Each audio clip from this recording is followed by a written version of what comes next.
Bismillah ar-Rahman ar-Rahim. It is exactly 8:15 South African time. We are crossing over to Hebron and we will be talking with Badee Dwaik. He is a human rights defender and also a coordinator based in Hebron. A very good morning to you. Welcome to the program. Are you there? Badee Dwaik, are you there? Okay, we seem to be having problems with connectivity and obviously network issues. So let's just see what the controller has to what the controller is indicating to me. I think he's fidgeting there with his different controls, and let's see if we can hear Buddy right now. Just to let you know that you're tuned into News and Views on Salam Media. Our first guest for the morning is based in Hebron. He is a human rights defender. Badee Dwaik, a very good morning to you. Welcome. Good morning for you, my sister. Good morning for everybody in South Africa. And good morning for South Africa and for all Thank the you indeed. people who are standing for the freedom of Palestinians. Thank you indeed, Badee. Am I saying your name correctly? Yes, Badee Dwaik, yes. Okay. What exactly is your role as a human rights defender? And you are based in Hebron. Give us a bit of your background, please. So the human rights defenders, which is based in Hebron, it's a non-profit organization based in Hebron. We are documentary the violations and violence and crimes of Israeli populations, which is applied against the Palestinian people. We also working in several projects like women projects, children projects, and also youth projects, especially in those places which is it's become like a ghost town for the Palestinians, and Israelis applying a lot of restrictions and rules, which is make the life for people it's very hard. And it's because especially in the area which is Israeli occupation after the partition they did in the city and the split of the city, which is they call it H2 area. So we try to empower those Palestinian families who are become isolated about the rest of the people in the rest of the city, and try to provide them with all the energy and also things they needed to carry out and to continue their life despite of all of this is problems, and there are obstacles that they are facing in their daily life. So, what exactly is, we know that there's absolute carnage happening in Gaza. We also have heard over the past day or two that parts of the West Bank was also under attack. But what exactly is the situation like in Hebron? Listen, the situation in West Bank, it's besieged in a really in a siege, very difficult. Absolutely, it's very difficult situation that is West Bank. They are live in about 106 people killed since the 7th of October in West Bank in different cities. I can report also about 1,400 Palestinians have been arrested just since 7th of October, and that means it's the total number has become of the people in Israel jail about like 6,700 Palestinians. Last night in Hebron, they were arrested many of people as each day, each night they arrested about 80 Palestinians in the whole West Bank, and many of them from Hebron. Three of those people who have been arrested last night in Hebron, they are women. And another woman, the fourth woman, she arrested from Ramallah, from Kobar village. Hebron itself is surrounded by more checkpoints. Hebron, it's been has checkpoints like 111 checkpoints and closures area before 7th of October. But despite all of this is checkpoints and this is closures and the closed roads, the Israeli occupation added more military checkpoints, especially in the north side of the Hebron, which is the entrance of the city. So they isolated Hebron city about the rest of the cities. So we cannot reach easy to Bethlehem. We cannot go to Ramallah or Janir or Nablus. For example, I have a daughter. She is married and she was got her baby in Ramallah like a month ago or since 7 October. I couldn't go to reach her and to see my granddaughter and to see my daughter to make sure about her. And also the city itself is not just isolated about the rest of the cities in West Bank. It's isolated and it blocked about also other villages and towns which is belong from Hebron district. So when you walk in the city, you will not see the capacity of people walking or make shopping now as people who used to be in before 7th of October. The situation is very, very, very hard. Every single night there are people arrested by the occupation West Bank, between at least 60 people, sometimes 120 people arrested just in one night. And also there are also families, those families who are living in the old part of the city and also near the military bases and the colonies, the settlements. Those families, they are not allowed for them to leave their homes only for a few hours in the week. And it's not enough, actually. They give them just like about 2 hours just to go to make shopping or something in the week, and this is not enough time for them to do it, and then they're not allowed for them to get out of their houses. Those families, they are actually living between the military bonds and between the settlers and settlements, and they have the most difficult and complicated life. I have friends of them. I cannot, since 7 October, I couldn't reach them to visit them and to see what is going on with them. So to make sure about them and about their life, I have to call them to make sure about their situation and about their families, since we cannot reach each other as before 7th of October. Okay, Badee, let's talk about your position as a human rights defender.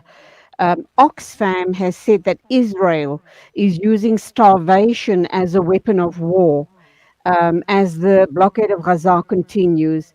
That again is a genocidal act. How are you viewing it? And to your knowledge, do you know if any further aid trucks have been allowed into the Gaza Strip? Listen, what they were have a lot of negotiations with the Israelis till the Israelis accept to like 20 trucks to enter as the first time, and yesterday was the fifth time. So the total of trucks supplement and help to Gaza is just around about 100 trucks, which Gaza needs each day about 2,000 trucks. So we are talking about 5 times. They are sent, this is supplement and this is food by 100 trucks, each day like 20. And he and Gaza, it need about 2,000 trucks every day to rebuild the humanitarian life there, and also because, everything is demolished there. About 40% of Gaza, they are demolished. Homes, buildings, hospitals, churches, mosques, everything is targeted by the Israeli occupation, and it's clearly genocide. But the difference between the genocide which is and go on now in Gaza and between the genocide which is happened against the unjust people in Canada and America, now this is genocide is running and carrying out in front of the TV, in front, and all the world they are watching. This is genocide against the people in Gaza, and they are stupid because of America and some Western governments like UK and the France, Germany, Italy, they give a blind support to Israel, which is a green line. They are not even a green line. It's about they are a partner, and this is a crime. They are a partner, and this is genocide against the Palestinian people in Palestine and especially in Gaza. This is have been Badee, stopped. People okay, around Badee. over the world they have to go to demonstrate in front all of those embassies to ask them to stop. This is genocide against the Palestinian people. I can tell you that here in South Africa, we're having ongoing protest marches in support of the Palestinian people. And what we're hearing and seeing all around the world, even in the Western world, people are going out in their thousands to protest against this genocide. Let me just raise another issue with you as a human rights defender. Uh, uh, the Joe Biden of the United States has questioned the number of people being killed or have been killed in Palestine. When he questions that, clearly he is suggesting that the Palestinian figures are being inflated. Um, how do you respond to that? Because Human Rights Watch has said that the Palestinian death toll is provided by the Ministry of Health and is very, very reliable. It is not necessary to tell lies to the rest of the world and to suggest that there are more people killed than actually have already been killed, because we can see what's happening on our TV screens. But what would you say to this outrageous suggestion by Joe Biden? Joe Biden and American government and some of Western governments, they are just care about Israel. Such since Israel, it's a colonial project. It's been established by them, and they are carry and they are give their attention about them. They are making lies and adopted the Netanyahu lies. When Netanyahu has been said that the Palestinians fighters in Gaza they killed the kids and they cut their heads, and then after that it's been proved by the media and the Hamas media. They have been done that. They were take care all those prisoners have been kept by them, and they were deal with them and behave with them very nice, and they were even give them a treatment for those people. They needed the treatment. So this is not strange that Biden he's saying that and adopted what is Netanyahu said, since that Israel itself is a colonial project to feed the interests of those Western countries.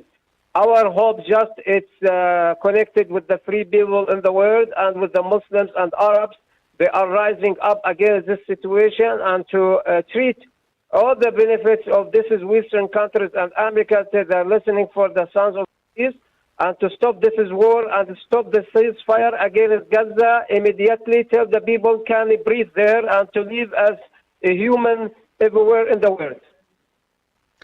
Buddy, this is not only about Muslims. This isn't a Muslim fight, is it? It's about Palestinian people, the rights of the Palestinian people, and the Palestinian people comprise Muslims and Christians as well. Correct? We never stop our as a Palestinians. We are never stop our resistance. The Palestinians are resistance 100 years ago. Since the political Zionist movement, they start to call for a homeland for Jews from all over the world. The Palestinians never stop the resistance. But this is Palestine and this is Holy Land and Aqsa. Al-Aqsa is not just for the Palestinians. The Aqsa, it belongs for all the Muslims and also Arabs. And also the Holy Land, it belongs for each free person in the world. Each one talk about the humanity. Each person believe and support the humanity. We have the right to resist against this is occupation and this is colonial project, which is supported by a blind support by America, and we hope that we will make this is victory together and to end this is occupation together by all our efforts, which is make it together against this is occupation. Inshallah. Your how confident are you that perhaps sometime soon there will be a ceasefire? And having said that, do you believe that all of the stolen land the illegal occupiers have stolen a lot of Palestinian land. Do you believe that it will be given back to the Palestinian people? And do you believe that finally the Palestinian people will get the freedom that they've been fighting for so long and so hard, and that they'll stop being oppressed and subjugated in this open air prison that the occupiers have created? I think that the victory that we are working on to achieve it, it's become more close, but still we need more of work and struggle to achieve it.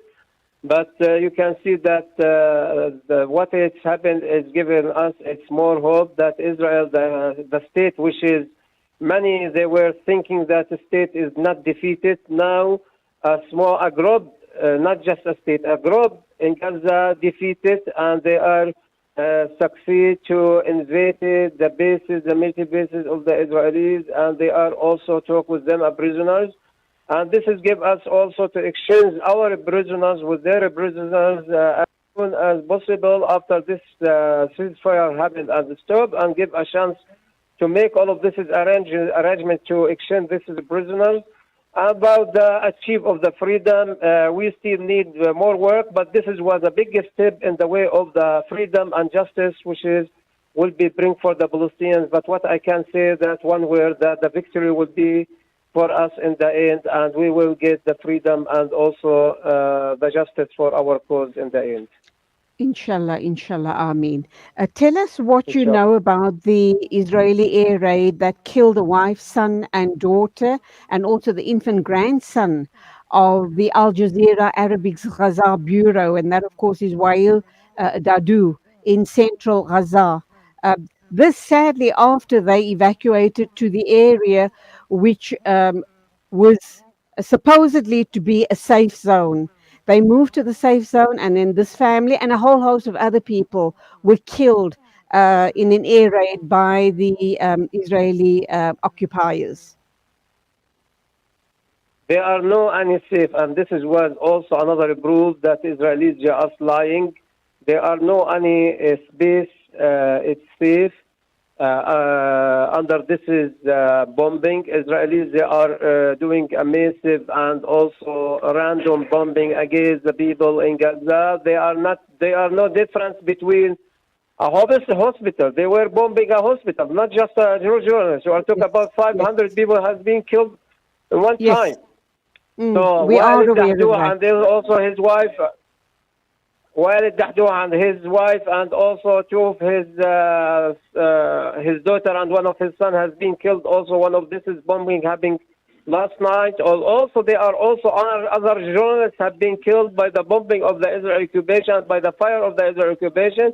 The Israeli occupation, they are not really any difference between you as a doctor or as a lawyer, or they are, if you work in a hospital, or between hospital or mosque, have been bombing the church, which is the oldest church in the world, the third oldest church in the world for the Orthodox Church in Gaza. Mosques, many of mosques being demolished.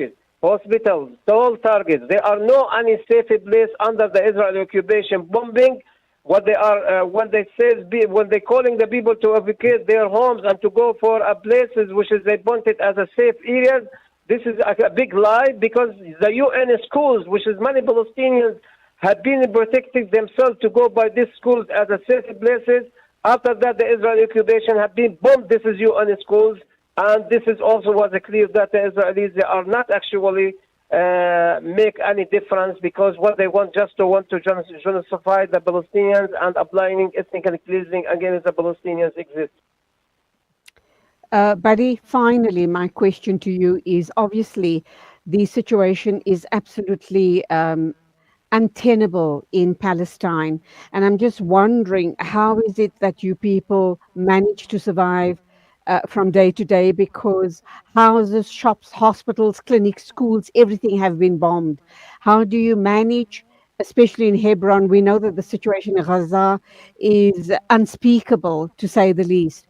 But in Hebron and other parts of the West Bank, is it possible to go out and try and get a bit of food and medical supplies just to, to survive from hour to hour, to survive from day to day. What does that situation look like for the people out in the West Bank? Uh, the food it's available, but it's not as before because since the Israelis have been blocked many of exits and entrances of the cities, and they are isolated the cities of West Bank as well each others, and also the villages and towns of the it's same of the city about each other.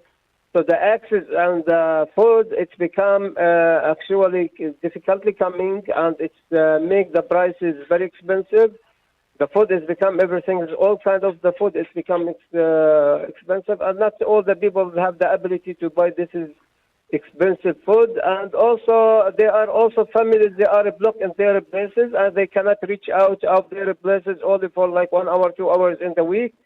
So the situation it's really very bad in all means, and but all of us, our hearts and our eyes always traveling to Gaza because Gaza is a disaster situation there.